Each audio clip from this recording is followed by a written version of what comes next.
So we'll get an example of how the word world is used, but in a context where it's not talking about just the nation of Israel, but it's actually talking about the whole expanse of earth, right? The whole planet, if you will. It's 18 in chapter 15. 18 in verse 15. Sorry. Psalm chapter 18, verse 15.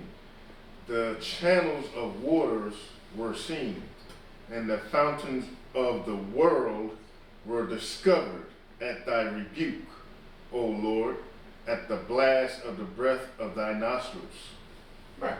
So this, in that verse, when you read that and read its context, it's going to be talking about earth, right? Mm-hmm. The whole world, the whole planet, right?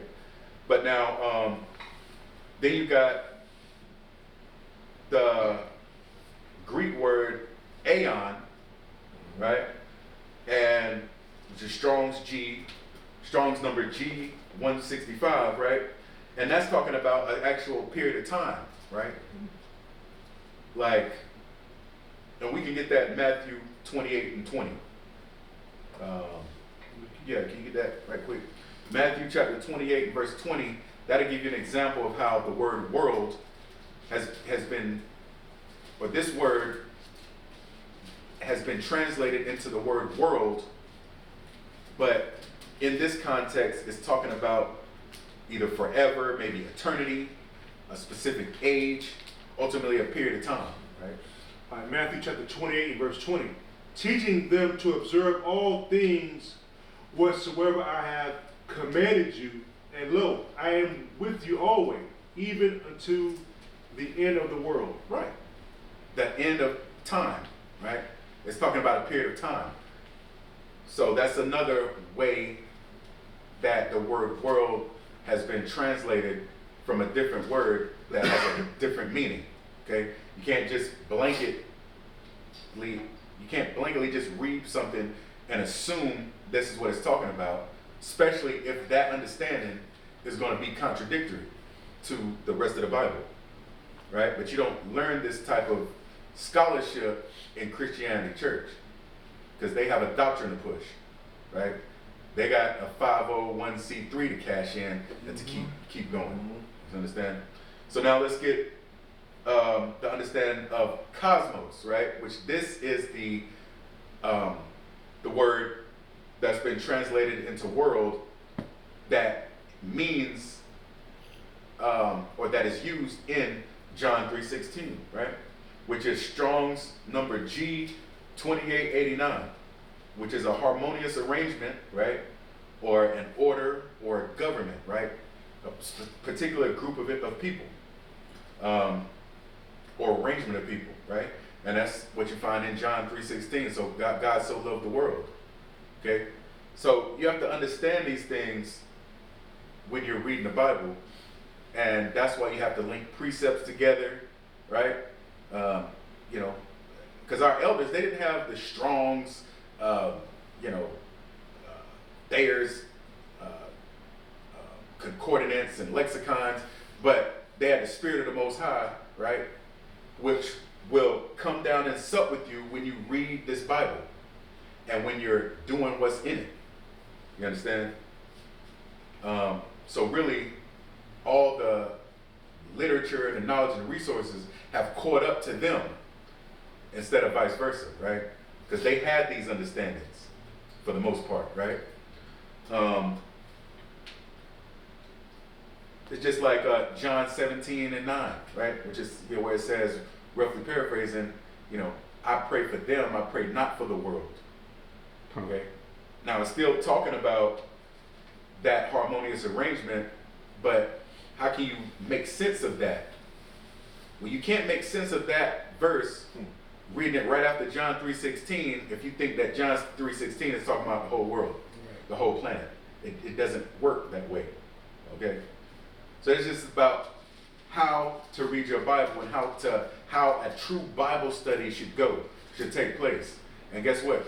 Members of Christianity, y'all ain't got it, right? I've been to y'all's Bible studies, and either you only stay in one book or in the so-called New Testament, which you know you can't get any understanding like that. You have to go precept upon precept, here a little and there a little. All right. So I got a precept for you to explain what you're talking about the whole world. This is Revelation 12, verse 9. And the great dragon was cast out, that old serpent called the devil and Satan, which deceiveth the whole world. He was cast out into the earth, and his angels was cast out with him. that's right. Beautiful. Mm-hmm. So I mean that. That just sums it up. Right? Yeah, pretty much. Deceive the whole world, and the deception of the whole world is why we're teaching this lesson right now. Okay, trying to bring some clarity and edification, so you won't be as deceived, so-called Black, Hispanic, and Native man. Okay, because this is for you, right? The other nations, they can continue on believing so-called white man, is the chosen people. And the Edomites are, don't exist anymore, and the church is the new Israel, and all these other false ideologies. Okay, but we have to know better than that, because this is us. Can I back up a 9? Come on. So I looked it up. I already knew, but I'm gonna look it up. The word there in world, Revelation 12 and 9, is oikonomia. Oikomene, so It's oikomenia. I know. Let me play it right quick. Strong's G 3625. Oikomene. Oikomene. come on. And the definition of that is the inhabited earth. There you go. That's it. There you go. Yet another example, right? So sometimes it's talking about the entire earth. Sometimes it's talking about a particular people group, particularly the Israelites, right? And then also it could be talking about an expanse of time. So you got to look at everything in its proper context. Beautiful. That's it. You can't force fit everything together. Right. Like Christianity tries to do.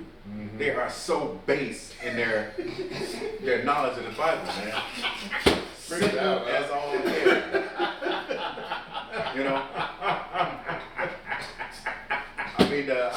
We can go on and on and on about their misunderstandings on things, right? Some of the things just blow me away whenever I hear them, like, man, they actually believe that? It's simple. And it does not make sense. You can't make it make sense. Right? And the so-called Black pastors too. Y'all terrible too. Geno Jennings, every video I see you is getting worse and worse. He's so low level, it don't make no sense, man. Just sitting teaching talking about how Adam and Eve were the first two people, and talking about because Adam was made in the image of God. So when you look in the mirror, how many people do you see? You only see one. So that's how you know Adam was the first person, because God made one to let you know that there was only one God. Nigga, where you coming up with this shit? Talking out of his ass. I got a precept for guys like him. And Apostle Paul, it's like how we get on these passages. Apostle Paul was getting on bad teachers. This is Titus 1 and 12. Beautiful. One of themselves, even a prophet of their own, said the Creatines are always liars, evil beasts, slow bellies. Right. Meaning, slow meaning retard, slow minds. Yep. Yeah. Just slow, man. Making it up as he goes along. Damn. And because he'll every now and then he'll yell out real loud out of nowhere. Right. And everybody starts clapping, and he act like he done something.